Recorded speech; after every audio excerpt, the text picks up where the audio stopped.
The International Monetary Fund IMF Executive Board is today expected to make a decision on the first review of Zambia's IMF-supported program.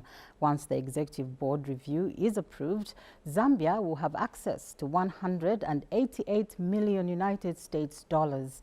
This will bring the total IMF financial support disbursement under the arrangement to 376 million United States dollars. Under the extended credit facility program, government is expected to put in place fiscal policy reforms, restore debt sustainability and improve debt management, among others. With Zambia reaching an agreement with the official creditors on a debt treatment, this will provide the needed financial assurances. Zambia last year accessed 1.3 billion United States dollars under the IMF-supported extended credit facility program. Now, joining me in studio is economist Mutisunge Zulu, who is here to just give us, what he feels about this whole statement. Mutisunge Zulu, welcome to the news. Thank you very much for hosting me.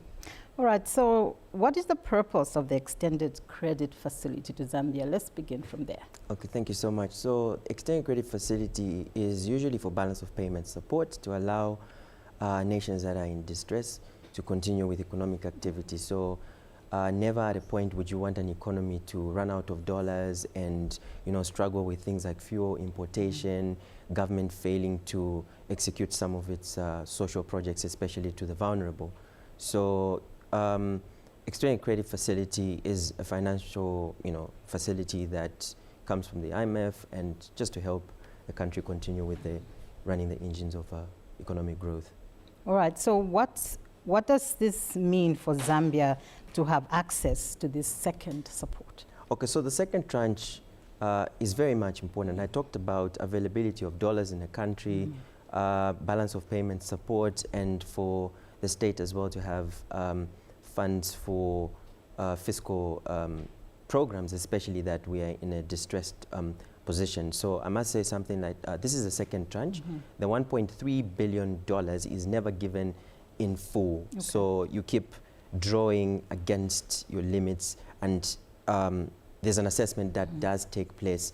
So for example, for Zambia, you had a mission team that visited between 22nd of March and the 5th of April.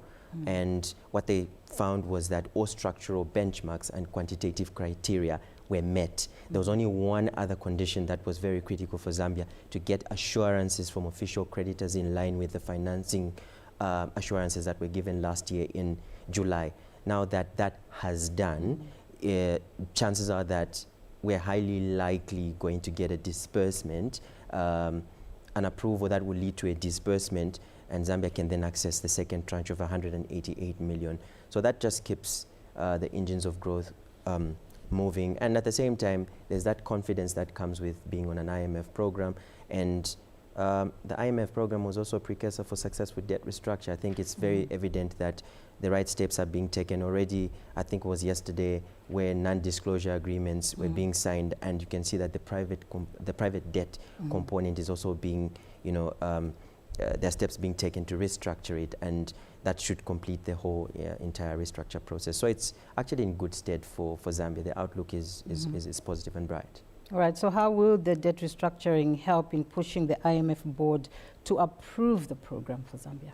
So the assurances given on bilateral debt, first of all, was the first step, and that was a condition that was given in getting the second disbursement, and that has happened. So what that means is that it puts Zambia in good stead to get the other disbursements. I mean, you just did mention in your opening remarks that about 376 million has been given out, so there's close to 900 million remaining. It's a 38-year program, so there's those quarterly reviews that do take place, and at every review, further